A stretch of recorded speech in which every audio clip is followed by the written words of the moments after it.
Hello your books, स्वागत है आप सभी का योर बुक्स चैनल में, जहां पर आप देख सकते हैं complete book summaries. The alchemist book summary in Hindi. Hello दोस्तों, ये ब्राजीलियन ऑथर पाउलो कोएल्हो की best selling book the alchemist book की समरी। ये बुक एक नॉवल है और ये नॉवल में एक भेड़े चढ़ाने वाले एक लड़के के बारे में है जिन्होंने खजाना ढूंढ कर बिना अपना दिमाग लगाए बहुत जगह इधर उधर भटके रहे और अंत में उसको पता होता है कि वो जहाँ रहता था वही उसका खजाना था, और उसको कैसे उनका खजाना का पता चलता है, इसी के ऊपर पूरा नॉवल लिखी गई है। दोस्तों, हम भी ऐसे ही करते हैं कि अपना छुपा हुआ खजाना मतलब ज्ञान को हम ढूंढ ही नहीं पाते, जिससे हम अपने जिंदगी में सक्सेस हो सके। तो इस बुक की समरी को पढ़ें और इससे इसका ज्ञान हासिल करें। इनडायरेक्टली ये हमारे लाइफ के बारे में ही बताता है। वैसे ये बहुत ही इंटरेस्टिंग कहानी है। ये स्टोरी एक शेपर्ड लड़के की है जिसका नाम सैंटियागो था। वो स्पेन के एंडालुसिया में रहता था और भेड़ें चराता था। एक बार वो अपनी शीप्स चराते हुए किसी जगह पर पहुंचा जहां एक शॉपकीपर की काले बालों वाली सुंदर लड़की से उसकी मुलाकात हुई जो उससे ऊन खरीदने आती थी। सैंटियागो को वो लड़की बड़ी अच्छी लगती थी और हर बार की तरह इस साल भी वो उस लड़की से मिलने की उम्मीद में उसी जगह पर वापस जाने की सोच रहा था। वो स्पेन के हिंटरलैंड एरिया में अपनी शीप्स लेके घूमता था जहां घास और पानी की कोई कमी नहीं थी। रात में ठंड से बचने के लिए वो एक जैकेट रखता था, लेकिन दिन में बड़ी गर्मी होती थी इसलिए उसे जैकेट लेके घूमना पसंद नहीं था। लेकिन लाइफ में किसी भी चेंज के लिए रेडी रहना चाहिए, चाहे दिन हो या रात या लाइफ में बड़ी चीजें, ये खुद बात से कहा करता था क्योंकि जैकेट उसे रात में ठंड से बचाती थी। उस लड़के की फैमिली चाहती थी कि वो एक प्रीस्ट बने, लेकिन उस लड़के को ट्रैवल करने का बड़ा शौक था, इसलिए वो एक शीपर्ड बन गया ताकि वो अपनी शीप्स के साथ हमेशा घूमता रहे। उसे एक ही ड्रीम 2 बार आया जब रात में वो एक चर्च के एक टूटे हुए कमरे में सो रहा था जहां पर एक बड़ा सा पेड़ उगाया था। फिर वो एक मिस्टिक लेडी से मिलने तारीफा नाम के टाउन में चला जो ड्रीम्स के मतलब बताती थी। तो उस जिप्सी औरत ने उस लड़के के ड्रीम का मतलब ये बताया कि उसे इजिप्ट के पिरामिड जाना चाहिए जहां उसे एक खजाना मिलेगा, और जब उसे वो खजाना मिल जाए तो उसका 10वां हिस्सा फीस के तौर पर वो उस जिप्सी लेडी को दे दे। लेकिन उस लड़के ने इस बात पर ज्यादा ध्यान नहीं दिया और टाउन में घूमने लगा। फिर उसे एक ओल्ड मैन मिला। पहले तो सैंटियागो उससे बात करने में जरा भी इंटरेस्ट नहीं था, लेकिन उस ओल्ड मैन की विजडम ने उसे इम्प्रेस कर दिया और वे दोनों बातें करने लगे। उस ओल्ड मैन ने बताया कि वो सालेम का राजा है। उसने सैंटियागो को अपने ड्रीम यानी खजाने तक पहुंचने में हेल्प भी की। उसने सैंटियागो को ये भी बताया कि वो अक्सर लोगों को उनकी डेस्टिनी तक पहुंचने में किसी ना किसी तरह से हेल्प करता है। अब क्योंकि सैंटियागो ने अपनी डेस्टिनी तक पहुंचने से पहले ही हार मान ली थी, इसलिए वो उसे सही रास्ता दिखाने के लिए उसके पास आया था। उस ओल्ड मैन ने उससे कहा कि लाइफ हमेशा हमें कुछ साइन या क्लूज देती है ताकि हम राइट डायरेक्शन चूज कर सके। फिर उसने सैंटियागो से कहा कि उसे बाकी की गाइडेंस लेसन के लिए फीस के तौर पे अपनी शीप्स का 10वां हिस्सा देना होगा। अगले दिन सैंटियागो फिक्स टाइम पर उस ओल्ड मैन से मिला जिसने उसे 2 स्टोन्स यानी पत्थर दिए। इनमें से एक स्टोन ब्लैक था और दूसरा व्हाइट। उस ओल्ड मैन ने सैंटियागो से कहा कि अपनी मंजिल की तलाश में अगर उसे कभी भी कोई कंफ्यूजन हो तो इन दोनों स्टोन्स की हेल्प से वो अपना डिसीजन ले सकता है। उसने उसे ये भी एडवाइस दी कि अगर उसे कोई गुड ओमेन दिखे तो ध्यान रखे जो उसे उसकी डेस्टिनी तक पहुंचने में हेल्प करेंगे। तभी अचानक एक बटरफ्लाई सैंटियागो के फेस के ऊपर से उड़ी जो कि एक गुड ओमेन था। और फिर उसी दिन वो लड़का अफ्रीका के टंगियर नाम की जगह पहुंचा। वहां पर वो एक बार में बैठा था कि एक आदमी उसके पास आया। उस आदमी में स्पेनिश में उससे पूछा कि वो इस नई जगह में क्या करने आया है। अब उस लड़के के लिए ये एक और ओमेन था। सैंटियागो ने उसे कहा कि उसे पिरामिड्स तक जाना है और अगर वो आदमी गाइड बनाकर उसे वहां तक ले जाए तो वो उसे पैसे देगा। वो आदमी सैंटियागो से पैसे लेकर बिजी मार्केट में कहीं गायब हो गया और सैंटियागो देखता रह गया। वो बड़ा उदास हुआ। फिर अचानक उसे वो 2 स्टोन्स याद आए। जब उसने वो स्टोन्स अपनी पॉकेट से निकाले तो उसे उस ओल्ड मैन की बात याद आ गई। उस ओल्ड मैन ने कहा था, अगर तुम किसी चीज को दिल से चाहो तो ये सारी कायनात उसे तुमसे मिलाने में मदद करती है, उन 2 स्टोन्स को देख के सैंटियागो को लगा कि जैसे वो ओल्ड मैन एक स्पिरिट की तरह उसके साथ है और उसे खजाने की खोज में आगे बढ़ने के लिए इंस्पायर कर रहा है। अपना पैसा खोने के बावजूद सैंटियागो ने हार नहीं मानी और अपने शिपर्ड के एक्सपीरियंस से किसी तरह उस अजनबी शहर में सर्वाइव कर लिया। अब उसका सेल्फ बिलीफ और कॉन्फिडेंस और भी स्ट्रोंग हो गया था। फिर उसे एक क्रिस्टल सेलर मिला।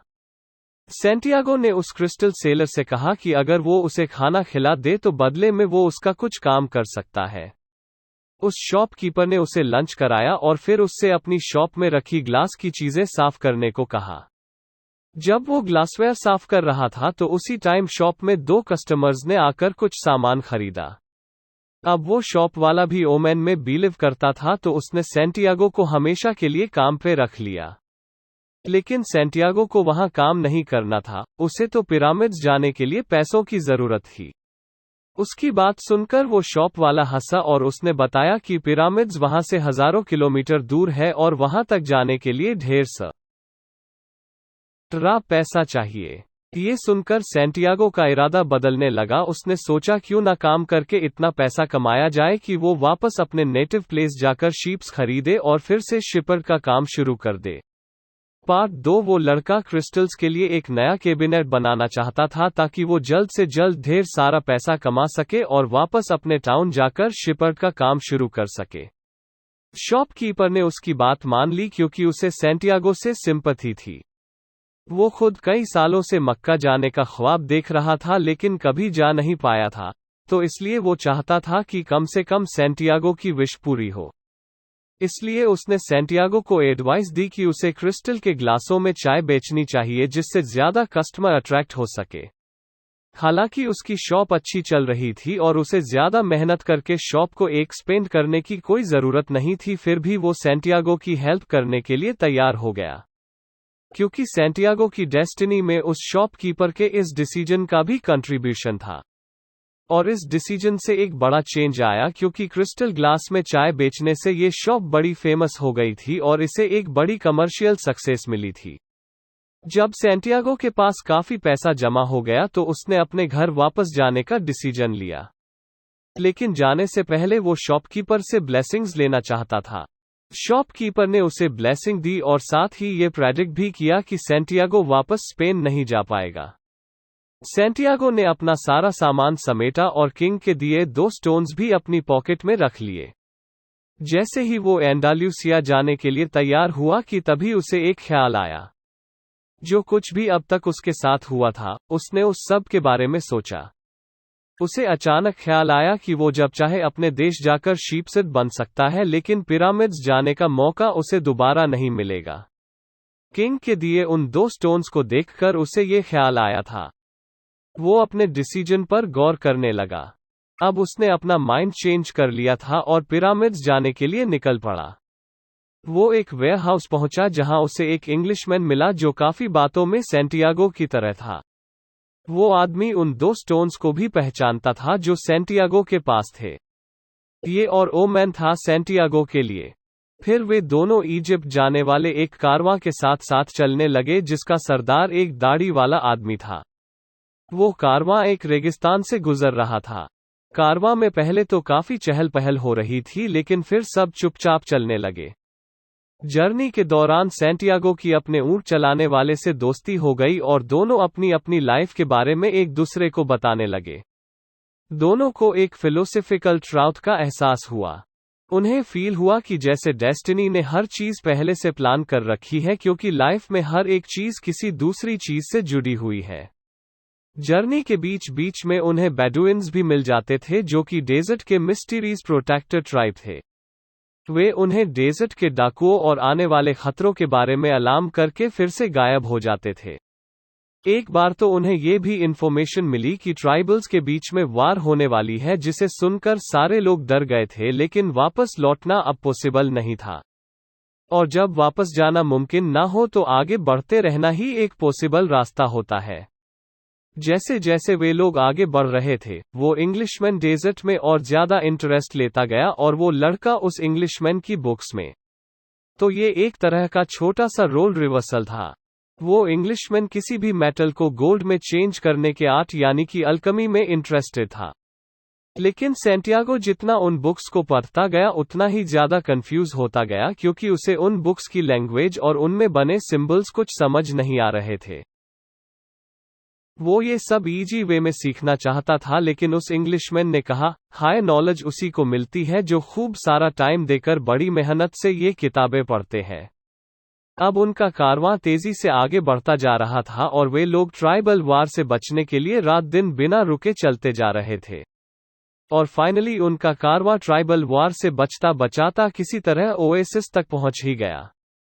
फिर वो अल्केमिस्ट अपने ओमैन के सजेशन पर बड़ी बेसब्री से एक आदमी का इंतजार करने लगा जो उससे कुछ सीक्रेट्स बताने वाला था। अपने हथियार उतारने के बाद कारवां के लोगों को ओएसिस में ठहरने के लिए जगह मिली। और फिर नेक्स्ट डे वो इंग्लिशमैन उस लड़के के साथ अल्केमिस्ट की तलाश में निकल पड़ा। वे एक कुएं के पास पहुंचे। वहां काले कपड़ों में कुछ औरतें खड़ी थी। सैंटियागो को किसी ने बताया था कि वहां मैरिड औरतों से बात करना मना है, इसलिए वे लोग वेट करते रहे। कुछ देर बाद उन्हें एक अनमैरिड औरत कुएं की तरफ आती दिखी। वो इतनी खूबसूरत थी कि सैंटियागो उसे देखता ही रह गया। और तब पहली बार उसे लव की लैंग्वेज समझ आई जो सारी दुनिया में एक सी बोली जाती है। उसका दिल गवाही दे रहा था कि वे दोनों एक दूसरे के लिए ही बने हैं। तो दोस्तों, आपको आज का यह summary, the alchemist book summary इन हिंदी, खजाना ढूंढने की कहानी, कैसा लगा नीचे कमेंट करके जरूर बताएं और इस द एल्केमिस्ट बुक समरी इन हिंदी को अपने दोस्तों के साथ शेयर करना न भूलें। वैसे आप तो भूलते नहीं हो। आपका बहुमूल्य समय देने के लिए दिल से धन्यवाद। तो चलिए सेकंड पार्ट शुरू करते हैं। सैंटियागो के पूछने पर उस लड़की ने अपना नाम फातिमा बताया। अब हर रोज वो उससे कुएं पर 15 मिनट के लिए मिलने जाता था, जो कि उसकी लाइफ बन चुकी थी। फिर जल्द ही ये खबर भी उड़ने लगी कि ट्राइबल वार अभी लंबी चलने वाली है और जब तक ये खत्म नहीं होती वे लोग वहां से नहीं निकल सकते। अब उनके पास ओएसिस में रुके रहने के अलावा और कोई ऑप्शन नहीं था और शायद उन्हें कई और साल वहां गुजरने पड़े। वो लड़की भी सैंटियागो को उतना ही चाहती थी। दोनों अब बहुत क्लोज आ चुके थे। सैंटियागो ने उसे अपनी लाइफ के बारे में सब कुछ बता दिया था, खजाने के बारे में भी। फातिमा ने उसे कहा कि वो खजाने की तलाश ना छोड़े। उसके सामने दो रास्ते थे, या तो वो इसी ओएसिस में रहकर अपने सवालों के जवाब ढूंढे या फिर डेजर्ट का रास्ता पकड़े। लेकिन फिर से एक बार वो इस खजाने की तलाश में निकल पड़ा। इस टाइम तक काफी अंधेरा हो चुका था। तभी उसे एक और ओमैन दिखा। दो बाज उसके ऊपर से उड़ रहे थे कि तभी एक ने दूसरे पर अटैक किया। उस टाइम वो खुद भी जैसे इस दुनिया की आत्मा में घुस चुका था, जिसकी वजह से उस ओमैन का इंटरप्रेशन ये था कि ओएसिस पर अटैक होगा। उसने ये बात अपने ऊंट ड्राइवर को बताई, जिसने उसे कहा कि वो जाकर ये बात ओएसिस के चीफ को बताए। तो सैंटियागो ने ये बात जाकर चीफ को बताई। चीफ ने अपने साथियों से कंसल्ट किया और इस खबर की सच्चाई टेस्ट करने की सोची। सैंटियागो को बोला गया कि नेक्स्ट डे सब लोग वार के लिए रेडी रहेंगे और अगर उसकी अटैक वाली बात सच हुई तो सैंटियागो को रिवार्ड दिया जाएगा, और अगर उसकी बात झूठ निकली तो बदले में सैंटियागो को अपनी जान से हाथ धोना पड़ेगा। सैंटियागो ने इस फैसले को अपना मकतब यानी डेस्टिनी समझकर एक्सपेक्ट कर लिया। फिर जब वो पीछे जाने लगा तो उसे एक हॉर्समैन मिला जो बड़ा हैरान था। उसने सैंटियागो से ओमैन का राज पूछा तो सैंटियागो ने बड़ी ब्रेवली उसे सब कुछ बता दिया और ये भी बताया कि उसे इसका प्रेडिक्शन मालूम नहीं था। उसके इस जवाब से वो हॉर्समैन सेटिस्फाइड लग रहा था। उसने उसे जाने दिया और सबसे कहा कि इस लड़के की हिम्मत ही वो चाबी है जिससे इस दुनिया की लैंग्वेज समझी जा सकती है। उस हॉर्समैन के ऐसे डीप वर्ड्स सुनकर सैंटियागो को ओल्ड किंग की याद आ गई। उस हॉर्समैन के इस स्मॉल जेस्चर से उसे पता चल गया कि वो ही अल्केमिस्ट है और अगर अटैक में उसकी जान बची तो सैंटियागो को उससे मिलना था। और नेक्स्ट डे उन पर सचमुच अटैक हुआ। 500 हॉर्समैन ने ओएसिस को घेर रखा था, लेकिन ओएसिस में रहने वाले भी पूरी तरह रेडी थे और सिर्फ आधे घंटे में ही उनके लीडर को छोड़कर सारे अटैकर्स मारे गए। लीडर को पूछताछ के लिए चीफ के पास लाया गया और बड़े ओनर के साथ उसे फांसी पर लटका दिया गया। सैंटियागो को इनाम में 50 गोल्ड कॉइन्स मिले और साथ ही उसे ट्राइब का काउंसिलर बनाने की भी बात हुई। लड़ाई अब खत्म हो चुकी थी, इसलिए सैंटियागो अल्केमिस्ट से मिलने गया जिसने उसे अपने टेंट में डिनर के लिए इनवाइट किया था। उसने सैंटियागो को खजाने की तलाश में पिरामिड जाने के लिए कहा, लेकिन जब सैंटियागो ने कहा कि उसे खजाने के तौर पर फातिमा मिल गई है तो अल्केमिस्ट ने उसकी बात काटी। उसने सैंटियागो से कहा कि उसे फातिमा पिरामिड से नहीं मिली, इसलिए वो खजाना नहीं हो सकती है। उसने फिर सैंटियागो को एडवाइस दी कि उसे अपने ऊंट बेचकर एक घोड़ा लेना चाहिए क्योंकि वो ज्यादा डिपेंडेबल रहेगा। नेक्स्ट नाइट वे दोनों एक साथ सफर पर निकल पड़े। अल्केमिस्ट ने सैंटियागो से कहा कि वो डेजर्ट में उसे लीड करे। स्टार्टिंग में सैंटियागो थोड़ा कंफ्यूज हुआ, फिर लड़के ने सीख लिया कि जहां रास्ता मिले बढ़ते जाओ, और इस तरह उसका घोड़ा उसे एक स्पॉट पर लेकर पहुंचा जहां उन्हें लाइफ फॉर्म एक स्नैक के रूप में दिखी। यही वो ओमेन था जो अल्केमिस्ट देखना चाहता था। वो सैंटियागो को खजाने तक पहुंचाने के लिए कमिटेड था, लेकिन वो लड़का तो बस ओएसिस में रहकर फातिमा के साथ एक पीसफुल लाइफ गुजारना चाहता था। इस पर अल्केमिस्ट ने सैंटियागो से कहा कि कुछ टाइम तक तो उसकी लाइफ अच्छी गुजरेगी, लेकिन अगर उसने अभी खजाना नहीं ढूंढा तो बाद में वो पछताएगा और कभी खुश नहीं रह पाएगा, क्योंकि उसकी डेस्टिनी में यही लिखा है कि वो खजाना ढूंढे। वे दोनों रात काटने के लिए फिर से ओएसिस में लौटे। सैंटियागो ने फिर से एक बार मन बनाया कि वो अपनी डेस्टिनी फॉलो करेगा, और यही बात उसने अल्केमिस्ट को भी बताई। और नेक्स्ट डे वे दोनों सूरज उगने से पहले अपनी जर्नी पर निकल पड़े। वे डेजर्ट में घूमते रहे। फातिमा की जुदाई में सैंटियागो का दिल भारी हो रहा था। अल्केमिस्ट ने उससे कहा कि वो पुरानी बातें भूलकर आगे बढ़े। अगर फातिमा का प्यार उसके नसीब में लिखा है तो उसे जरूर मिलेगा। लड़का उस डेजर्ट में बढ़ता जा रहा था। वो डेजर्ट से काफी कुछ सीख रहा था। वे वार जोन के रास्ते अवॉइड करते रहे। कभी कभी तो उन्हें ब्लड की स्मेल से ही पता लग जाता था कि कहीं पास में ही वार हो रही है। और इस तरह बड़े केयरफुली चलते हुए वे अपनी जर्नी के काफी क्लोज आ गए थे, जहां डेजर्ट का एक बड़ा स्ट्रेच फैला हुआ था जिस पर बड़ी भारी लड़ाई चल रही थी।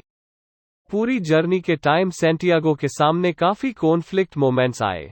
वो कभी खुश होता था तो कभी उदास हो जाता था। उसने अल्केमिस्ट को ये बात बताई। अल्केमिस्ट उसकी बातें बड़े ध्यान से सुनकर अच्छी काउंसलिंग करता था, जिससे सैंटियागो उससे दिल खोलकर बातें करता और अपनी सर्च के बारे में अच्छा फील करता था, क्योंकि वो अपनी डेस्टिनी की तरफ बढ़ रहा था और इसका हर मोमेंट उसके लिए मायने रखता था।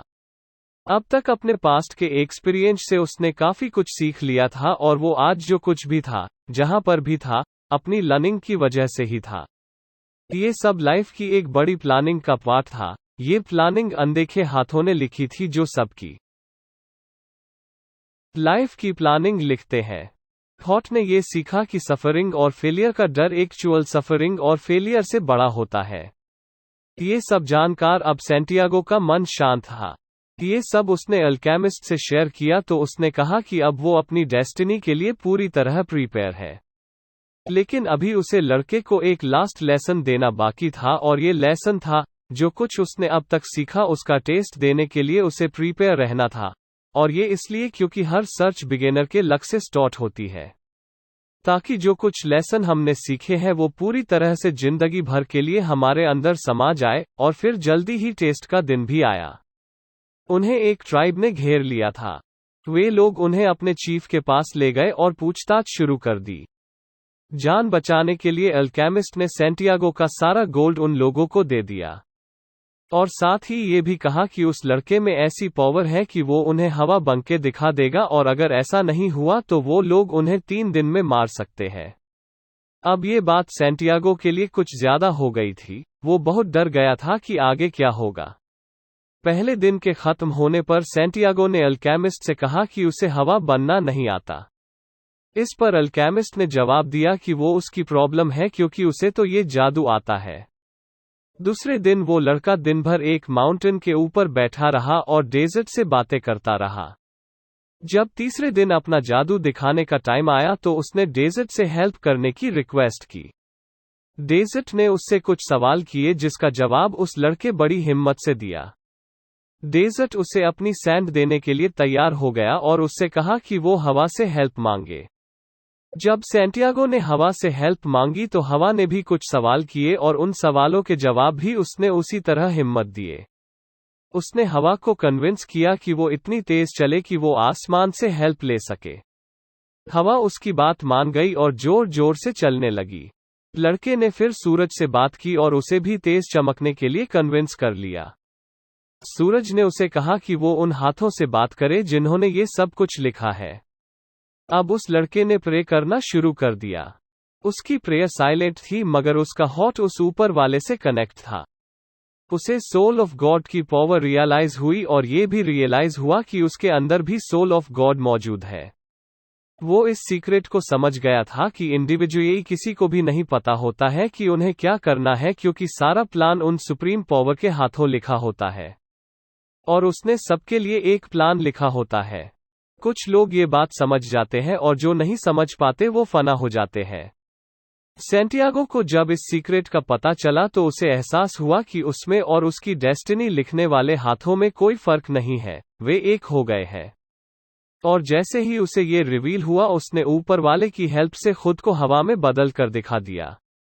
सब हैरान रह गए और सैंटियागो शर्त जीत गया। उसे और अल्केमिस्ट को छोड़ दिया गया और ट्राइब की तरफ से साथ में चलने के लिए गार्ड भी दिए गए जिन्हें वो चाहे जितनी दूर तक साथ रख सकते थे। चलते चलते वे लोग एक मॉन्टेसरी पहुंचे जहां उन्होंने गार्ड्स को गुड बाय बोला और आगे बढ़े। अल्केमिस्ट ने उसे एक रास्ता दिखाया जो गोल्ड में टर्न हो सकता था। दोनों वहां से अलग हो गए। अल्केमिस्ट वापस ओएसिस में लौट गया और सैंटियागो खजाने की तलाश में आगे चलता रहा। वो अपने दिल की सुन रहा था और आगे बढ़ता जा रहा था और फाइनली वो पिरामिड्स तक पहुंच ही गया। अपनी मंजिल देखकर वो रो पड़ा और जहां पर उसके आंसू गिरे वहां उसे एक बीटल दिखा जो कि उस इलाके में गॉड का सिंबल माना जाता था। उसे ये एक और ओमेन लगा और उसने वहां पर खोदना शुरू कर दिया। उसने काफी गहरे तक खोदा मगर कुछ नहीं निकला। तभी उसके पास कुछ ट्राइब्स मैन आए जो वार से अपनी जान बचाकर लौट रहे थे। उन्होंने सैंटियागो का वो सारा गोल्ड छीन लिया जो उसे अल्केमिस्ट ने पार्टिंग गिफ्ट के तौर पे दिया था। उन्होंने सैंटियागो की खूब पिटाई की और उसे सैंड में और डीप खोदने के लिए बोला। जब लड़के ने उन्हें बताया कि उसने ड्रीम में यहाँ पर खजाना गड़ा हुआ देखा था तो उन लोगों को लगा कि यहाँ उन्हें कुछ नहीं मिलने वाला, क्योंकि ड्रीम कभी सच नहीं होते। जाते जाते ट्राइब्समैन के चीफ ने उससे कहा कि उसने भी एक ड्रीम देखा था कि स्पेन के एक चर्च के अंदर खजाना छुपा है जहां एक टूटे हुए कमरे में साईं कामोर का पेड़ उगा है। ये बोलकर वो चीफ और उसके साथी वहां से चले गए।